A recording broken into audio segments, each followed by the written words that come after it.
Welcome to my channel Pharmacypedia. In this session, we are going to discuss about the role of Regulatory Affairs Department. This topic has been taken from the Unit 3 Regulatory Affairs of Industrial Pharmacy 2. This is Dr. Shikha Chauhan. I welcome you all. If you have not subscribed to my channel, please subscribe to my channel Pharmacypedia for getting further updates. So what is the function and what is the specific role of the Regulatory Affairs Department? Regulatory Affairs Department plays a very critical role in any pharmaceutical industry. This is the department which is actually dealing with the government agencies, which is basically dealing with the registration process. My dear students, you can understand that for selling any product into any country, you need to abide by the rules and regulations of that country. So each and every country has its own regulatory authorities. If you want to register and sell the product over there, you need to contact the regulatory authority of that specific country, and you need to follow the norms, the guidelines, the advisories issued by that regulatory authority. For example, if you want to market the product into US, you have to get the product registered from their agency, which is the US FDA. Or if you want to market the product into Australia, you have to get the product registered with the TGA. So I have made a separate video which will tell you about the different regulatory authorities of the world.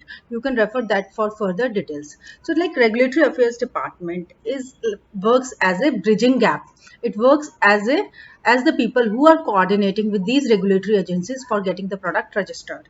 So if until unless they get the product registered, you cannot sell the product. So they are actually performing a very important role. They have a very specific role, because if any company wanted to expand the market, they need to get more and more product registered, and those so that they can sell to the respective countries. So the role of regulatory affairs acts as a licensing between the company and between the regulatory agencies. So they are actually working as a bridge between the company and the regulatory agencies. So their role starts for getting the products registered, which may range from drugs, cosmetics, pesticides, agrochemicals, complementary medicines, or alternative medicines. So whatever products are being manufactured, they have to be manufactured with the rules and regulations established by that regulatory agencies. Thus the role of regulatory affairs starts from the very beginning by providing the guidelines for the product development as per the regulatory requirements. So it starts from the initiation of the trials, testing, packaging, and marketing over a regulatory professionals is required. So the products have to be manufactured as per the guidelines established by the regulatory affairs professionals. So you can say regulatory affairs department plays a very role. Start with the raw material, the kind of the material which is required, the standards to be maintained, which pharmacopoeia standard is being required. It has to be as per the BP standard or like IP standard or USP standard, or and it initiates from research and development, whereby they issue the guidelines which has to be fulfilled, the documentation which has to be performed. The role does not end in the R&D, but also refers to the pilot batches in the production, and for the commercial scale batches, finished products, quality control, quality assurance, packaging. They have a huge role in the documentation part. They tell the what guidelines and what sorts of the matter has to be, and if the issues are there, how the change controls have to be issued out. So regulatory affairs is department is a very critical department. It licenses with each and every department of the company, starting from the product development, starting from the analytical development, starting from the trial batches, manufacturing unit. So they whatever guidance they receive from the regulatory agencies, they pass those guidances to the concerned department. So they act as a bridge between the different departments. So you can understand, for the regulatory submission, for the regulatory intelligence, for the advising, for promotions and technical and scientific writing, whatever help is being required by the different departments, they have to be guided up by the regulatory affairs department. So here comes the important role of the regulatory professionals. So the people working over in the regulatory affairs department have a very challenging and dynamic role. They have to keep track of the changing legislations, passed by the governments. So what happens in the case of registration is that different products have different requirements, and believe my dear students, these requirements also keep on changing with the time, and like more and more documentation is being added up, or like the kind of documentation which have to be submitted is again very important. So their technical advice has to be taken by from each and every department, and the guidance has to be provided to each and every department. So it starts from the very initiation, packaging, marketing and launching for the commercial and the scientific viability of the product. So you can understand the regulatory affairs people have to keep themselves abreast with the latest rules and regulations, because these legislations are changing very frequently, and as an individual they need to keep pace with the changing dynamics. So you can understand the role of regulatory affairs is very wide and the horizon is very broad. It not only have the registration documents to the regulatory agencies, but at the same time they have to keep themselves track on every changes and every legislations. They also have to give the strategic and technical advice to the R&D, production and quality control department. So you can say they have a very big role to play in the industry. So the regulatory affairs profession has to liaison with each and every department, be it product development, analytical development, quality control, quality assurance. They have to provide the guidance to everyone. They have to keep off the track of the development of the product development from initiation till the clinical trials.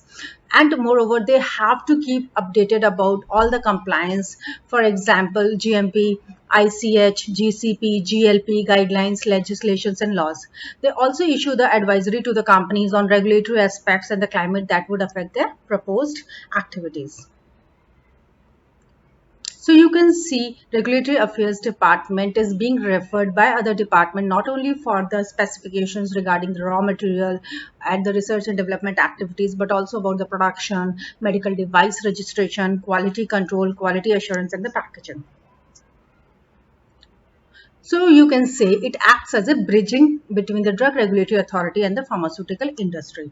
So whatever guidance they receive from the regulatory agencies, they pass to the industry, and all the industry's queries as per the drug regulatory authority requirement have to be solved by the regulatory affairs professionals. So they have a very wide role. So this also clearly indicates they have their role in the change control, in the tracking and reporting of the side effects, adverse effects, interactions, GMP compliance, planning, verifications, registration of the products, and guidelines. So when we talk about the regulatory affairs professionals, they have varied roles and responsibilities. The roles initiates from the beginning to the research and development phase. Then it later on moves to the clinical trials and later on to the market approvals. They are also involved in the planning for the pilot batches and their labeling and the advertising. Also, they are involved after once even the product have been sold into the market, which we refer to as the post-marketing surveillance. So after that, they are also responsible for using and assimilating the information which is provided by all the information. So they actually act as a hub. They receive the documentation from the product development department, from the analytical department, from various other departments. Then they compile and make the document in the form which is being desired by the regulatory authorities. Mostly nowadays CTD format is being approved for the dossiers. So you must have heard about the common technical documents in which the documents have to be compiled in a particular sequence. Moreover, their feedbacks, their opinions matters a lot. So like their suggestions plays a very critical role. Sometimes they have to negotiate with the for their regulatory approvals as well, and they have to work with very much regulatory intelligence is being required. This all ensures that there is regulatory compliance within the company. So they, for having these features, the regulatory professionals have to update, get themselves abreast with the latest regulations. They have to understand the sector completely, and they have to keep the track of all the regulatory changes. So they can also direct other departments dealing with them. At the same time, they have to keep themselves updated about the good manufacturing practices, pharmacovigilance, emerging technologies, business skills, and they have the ability to integrate their regulatory knowledge into business strategies and decision making. So for getting all these things, apart from the technical and the strategic and regulatory intelligence, they need to also have the soft skills. Now, my dear students, this is very important, since the person who has to deal with like many people from many departments, they have to guide to many departments, they have to collect the documents from many departments, so they have to have the soft skills. Also, they have to work as per the timelines, because ultimately the product has to be registered by the regulatory affairs department. So the whole ownership lies with the regulatory affairs department. Moreover, they have also the negotiation and the influencing skills. Now this is being required in a way that you have to get the documents from each and every department. Since there are so many products, you have to keep yourself acquainted, and in order to get them completed on the timelines, you have to like have a you have to take all these things on your own and like collect from the other departments. So like for that you need the strategic thinking, leadership skills, and since you have to work in a team, you have to have the team's working skills as well. So every project management department also assures that the regulatory affairs department get all the documentation desired on time, so that they can get the product registered with the regulatory agencies on the time. Since you can understand, there are so many products under manufacturing, under research and development, under even with the regulatory agencies, that one has to always meet up and have that specific timelines to be fulfilled. So for a good regulatory professional, the right first time approach is most desired. The person should have the scientific, accurate and knowledgeable, and he should have the ability to tackle the crisis management also. At the same time, he should be able and eager to learn the new concepts and the complex technical informations. Apart from that, legal and scientific matters and attentions is very much required. Analytical frame of mind, which we say as analytical intelligence, is required. They should be strategic thinkers, and they should have the ability to integrate and the ability to inspire trust and confidence in others. So the overall broad horizon of the regulatory affairs professionals not only is included in the industry, but also in the government sector and the academia. They are involved with the wide product registrations, which can be pharmaceuticals, medical devices, in vitro diagnostics, biologics and biotechnology products, nutritional products, cosmetics and veterinary products. So the best thing about the regulatory affairs department is that it is one of the most challenging and the dynamic environment, whereby it combines not only the knowledge skills but also the skills from many different fields. It acts as a guardian image and the integrity for the organization, and they are resistant to industry downsizing, because they are the people who are always required by the companies in large numbers, and like they need to have the senior professionals who have been appointed to the boardroom positions, and it is the work you can really be proud of. So you can understand in a nutshell that regulatory affairs department plays a very critical role. They act like a bridge between the regulatory agencies and the company. Moreover, whatever guidance they receive, whatever change in the legislation is being observed from the regulatory agencies, they need to pass on the same information to every department. They have to have in close liaison with every department, maybe the product development department, analytical development, quality control, quality assurance. They need to have that technical guidance to them. They need to collect the documents from them. Then they have to compile the documents in a form which is being desired by the company. Then they have to apply for the registration process. They have to prepare the dossiers in the CTD, common technical document for or common technical documents formats, and then they have to keep track of the CTD formats as well.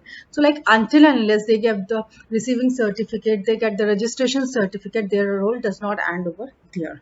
So they are involved from the initial to the end stage. Thank you so much for watching my video. If you like my videos, please do like, share and subscribe to my channel Pharmacypedia for getting further updates. Thank you so much everyone.